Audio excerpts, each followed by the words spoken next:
Assalomu alaykum hurmatli tomoshabin. Kunlik valyutalar kurslari haqidagi ma'lumotlarni bir kun oldindan berib boriladigan kanalimizga xush kelibsiz. Kanalda yangi bo'lsangiz obuna bo'lishni va bir dona like tugmachasini bosib qo'yishni unutmang.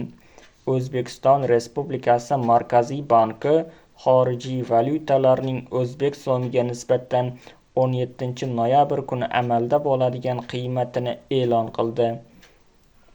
Unga ko'ra 1 AQSh dollari 12.039 so'm 61 tiyin bo'lib 54 so'm 51 tiyinga qimmatladi.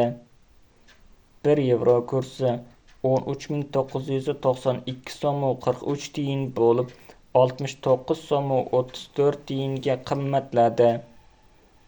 1 Rossiya rubli 149 so'm 17 tiyin bo'lib 31 tiyinga qimmatladi.